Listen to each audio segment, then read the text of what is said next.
Hey, I hope you're doing well today. And today I want to show this TikTok agent that I've made, which is going to find competitors, analyze all their posts, and also repurpose their posts as well and make your life a lot easier. So I'll start off with a few little demos and then we'll get into how I made it all. So we'll jump over here, we'll open up Telegram, and the first thing we'll probably want to do is find competitors. So let's just put in the term, find competitors in SEO. So what this is actually going to do is find all competitors related to SEO or search engine optimization, okay? So you'll see it jumping over to the Find Competitors node. Now, if we jump over to our Airtable, you'll see it popping up right now, right in the Airtable here. So this is actually live, coming in, brand new. And we can see here the original search term that I actually put in, which was SEO. So now we can see their username as well. We can see their followers, the total likes of their account, their profile biography or signature, I think they call it on TikTok, the account URL, which we can just click straight over to that as well. And of course, the best performing video as well that was related to SEO. Okay, so we can actually click into that video and see how they actually made it as well. And now let's analyze some top posts from some of these users as well. We'll test workflow again. We'll open this up and I'll just say, fetch 10 usernames. And I'll grab those records from Airtable, and then it's generating the response and it'll show me right here. All right, now we can see we have a few users here that we can look through. We can see their followers. We have the record ID. We also have the username, which we can also click just to view their account as well if we want to. But let's do Neil Patel, okay? Get top post for Neil Patel. We can say Neil Patel or we can also say number 7, okay? But we'll just do Neil Patel for now. Now, if we jump back over to our Airtable, this is actually really quick. So you'll see it, look. It's already popping up right now. So this should generate about, I would say 30 to 35 posts, which is all going to be the best performing posts that that username, that account actually has as well, which is important because we don't want to deal with posts that aren't performing well at all, okay? So first things first here, we can see the username right here. We can see the caption for that video. We have the view count of the video, the likes, the comments, and the shares as well. Now I also have an engagement calculation here, as well as an overall score. Now, if you do get confused and you're thinking, oh, but which video do I repurpose? Well, it's very, very simple. We can see here by S tier, these are the top performing videos, okay, in terms of view to like ratio. So then we can just see if this is S tier, it must be performing pretty well. Now we can also click into the video, open it up, see what he's talking about. Okay, so it just looks like a simple video for this one. Let's open this one up. All right, so a little bit of chit chat in this one as well. So now let's start repurposing some of these posts as well. So come back over here, we'll test the workflow again, and I'll just say, fetch 10 posts from Neil Patel. So see it jump over to the Airtable node for fetching posts, and I'll just grab those Airtable records, put them in the chat here so I can read them. Let's give it a sec, and there we go. So now we have 10 posts in here, so we can just look through all these and very easily analyze and choose which one we want as well. Here we are, something related to automation. Digital marketing, it's not SEO, it's actually automation. Look at that, guys. That's exactly what we're doing. All right, so let's repurpose this video right here. So that's number 8. So activate this again. I want to repurpose video number 8. So see it jumping up to the repurpose. Now, again, this is very, very quick as well. So we'll jump over to our table for repurpose, and it'll just be seconds before we get this video, the script and everything. And there we go. So we have the name of the content as well. Okay, so it's just automation digital marketing. We have the caption. So if we open this up, we do get the hashtags as well. Those remain intact. The actual caption though is just repurpose. Okay, so we're just improving upon what that person's already put in there. Okay, because it's already performing well. Don't reinvent the wheel, go with it. Okay, and jump over to the script. We can open this up, have a little read as well. And then we also get the original video, which we can just click back over here and see that original video, how he originally shot it and everything as well, okay? So that's very simple. All right, now I'll go over how things are made and how I've set up a few things. Now it's actually different to the Instagram agent as well because the API has limitations, so I've actually had to kind of think a little bit outside of the box in terms of finding competitors and things like that. So if we look at this workflow right here, the name is Eve, okay? So that's what this agent is called. So it's just a simple Telegram trigger.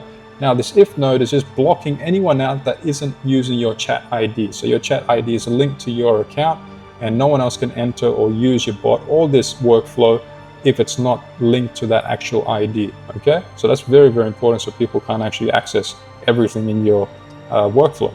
Then we're going over through a switch node right here. So one comes up to the voice, which is then downloading the file, which is your voice note. It's then transcribing it, sending it over to Eve, which is the tools agent, or you also have the option, of course, of text, which is, as you saw, what I'm doing right now as well. It's then output again by sending a message via Telegram, okay? So we're just using ChatGPT for this as well. This is just ChatGPT 4.0 mini. Then we have the memory, just a simple memory. I think I just set it as 5. Yep, don't really need much more than that. Find competitors. There's actually one thing I want to change here actually, and let's just put in competitors. So call this tool for queries related to finding competitors by sending the search term only. And then in here, I just have search query because this is what we want to send to this actual workflow to execute this other workflow. And that's only the search query. It's not my whole query, just the search query, okay?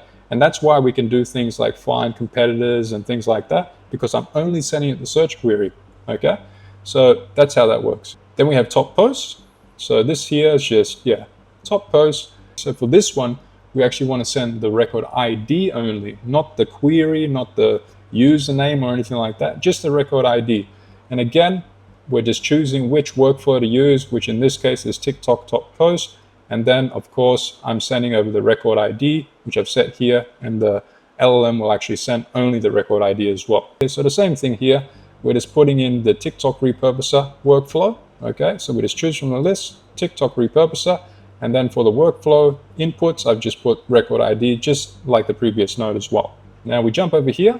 This is just fetching posts. So I just said, call this tool to fetch TikTok posts, set as manually. It's connected as well to my Airtable credentials from the base. So the base is content in this case, and the table, of course, is TikTok post. And I'm just returning all, so it can actually identify based on my query as well, which ones I want to see. Because let's say I might want to get posts that are with the highest view counts or with a certain username. Okay, so this just allows us to do that as well. And then for fetch usernames, same exact thing. Just in this case, obviously, we're using username records, and this is also going to a different table called TikTok users. Okay, so the same kind of idea here as well. So we'll jump over now to find competitors. So for this one here, you can see it's a little bit different to the Instagram agent if you've seen that video. But in here, I've actually set up several HTTP requests, okay? And the reason why this is happening is because I'm actually using, like, let's just say page 1, and then I'm using page 2, page 3, page 4, and then page 5. And then I'm actually putting in all of those inputs, okay? And I'm merging them all together and then outputting it through a split out here, which is just going to get all the, let's say we have data and it's nested.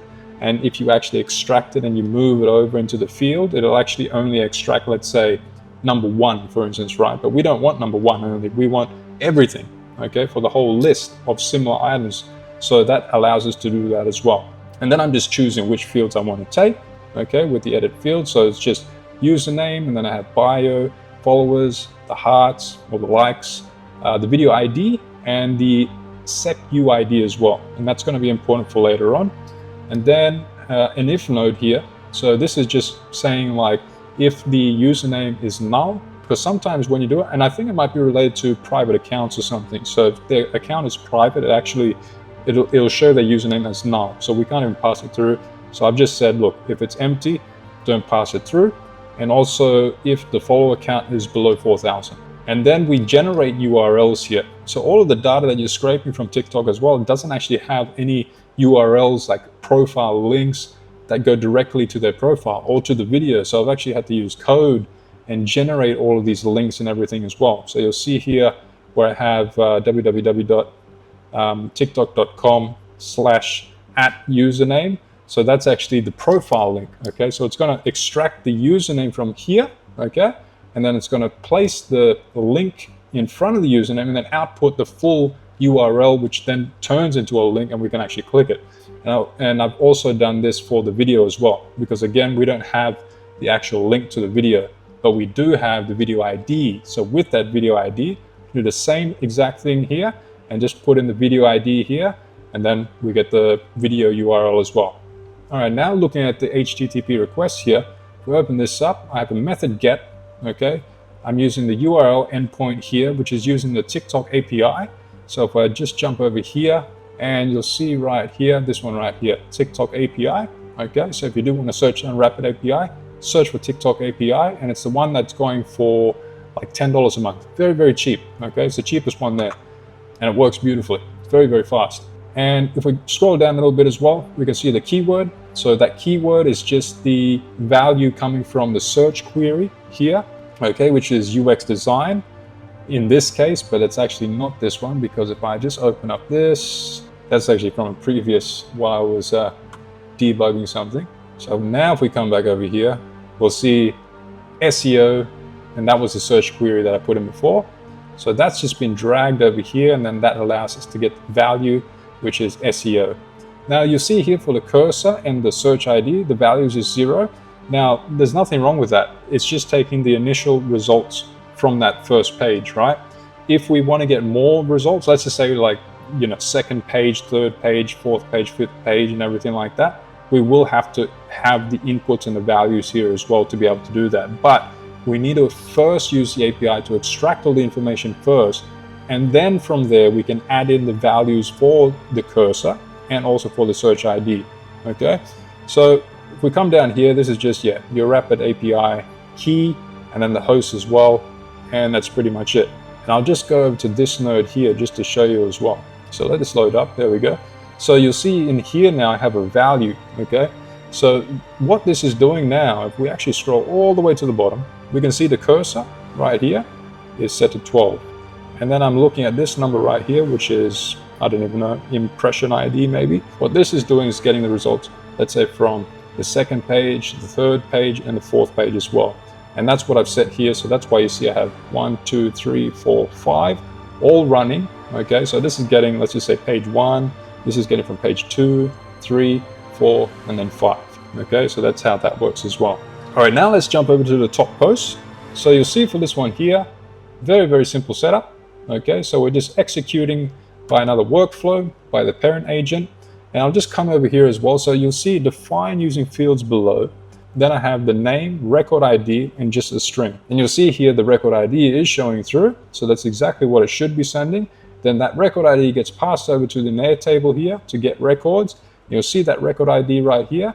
That's where it is. Okay, so that's the row and the record ID it's going to be fetching to display the results right here. And then with those results displayed, now the HTTP request, okay, can actually take that information.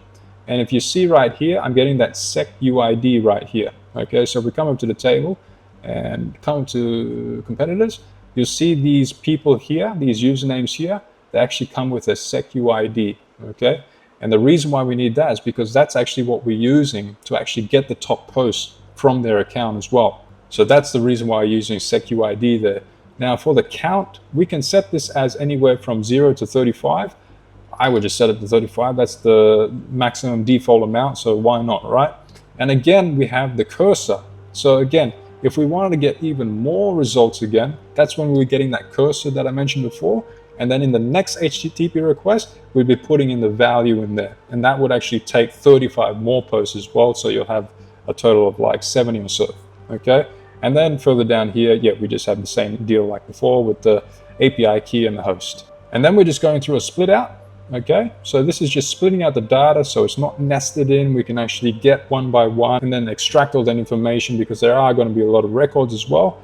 Then we're just getting the specifics. So we just want the username, we want the views, likes, comments, shares, all of that good stuff, okay? Now with the if node here, this is just filtering out any videos that are below 5,000 views.